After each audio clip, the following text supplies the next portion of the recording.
Well, it's that time of the week again. It's time for Money Monday. And Peter Fraser is back, our certified financial planner from Q-Trade Securities and the Alterna Wealth Group here in Ottawa. Good morning. Good morning, Rob. And this morning we're going to talk about women as the chief financial officer of the family finances. Tell us more, Peter. That is right. Yeah, not surprisingly, that there is a growing and I think appropriate trend when it comes to more women becoming, for the first time, or growing more strongly into the role of that chief financial officer in the family. And in particular, we see a lot more of it when it comes to their active involvement in financial planning, investing, and retirement decisions, Rob. And we know that there are a lot of moving parts and transitions involved in couples' careers more than ever today, Peter. So how do you approach that from a planning perspective? Well, you're right. I mean, from one job to another, from one industry to another, these are just a couple of the increasing numbers of dynamics that are at play in financial plans, things that make them more complex. You could look at the different type of corporate pensions. In some cases, there are none of those, but even how to align all of a couple's money silos to meet their plan objectives.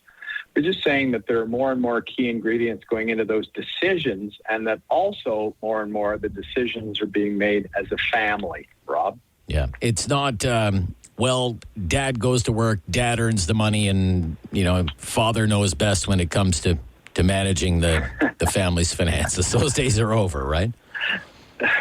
They are, and that's a good development. I mean, let's face it, it's a very incorrect myth that abounded for years about women being more reluctant, more conservative, maybe less interested when it comes to investments and planning. And I'm glad that that's actually being dispatched. There's some great information that backs this up from Rita Lee in a March Financial Post article. And she points out that women are, in fact, taking much more active roles and more control of their family's finances. And I see that in my practice, too.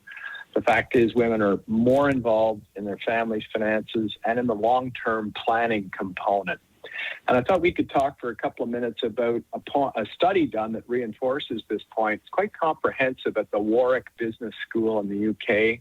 That's 2,800 investors over 3 years. And they talked about the observation that women's portfolio choices actually outperform men's by 1.8% during that time. Okay. Tell us more about that, Peter. Well, the authors took a look at what might be behind that, and they found some pretty interesting discoveries. The first one is that women take a more long-term view toward investing. So they invest in ways that align with their specific financial goals and their plan. Men, on the other hand, are much more attracted to the thrill of investing. The study also pointed out that women conduct more research, so they're a lot less likely to indulge in that sort of lottery style of investing that appeals to men. That's the approach where we tend to pick more speculative, low-price shares that might increase in value substantially, whereas women take a much more considered approach to investing. More long-term and less the eye-catching stuff. They also focus on good track records, and they avoid hanging on to shares that show a loss, and that's something that men, quite apparently, are more inclined to do. And the third thing that I thought was interesting, Rob, is that women trade on average 4 times less than their male counterparts. During the study, women traded about 9 times a year, compared with 13 for men. Okay. What else distinguishes men from women when it comes to investing? Well, there's patience, Rob, and that's that long-held tenet of successful investing. So it's not surprising that patience turns out to be an area where women have the edge over men. Because time, of course, helps permit the magic of compound growth to occur, and that's obviously got significant effects. But women are simply more prepared to give things time, and that's a pretty considerable secret sauce in the investment equation. The other thing that is really interesting to me is that women are increasingly the larger contributor to the estate planning component of the financial plan. There are a lot of married and widowed women today expressing growing interest in knowing the best strategies for preserving the wealth they've built, and how can they support that into the next generations of their family specifically.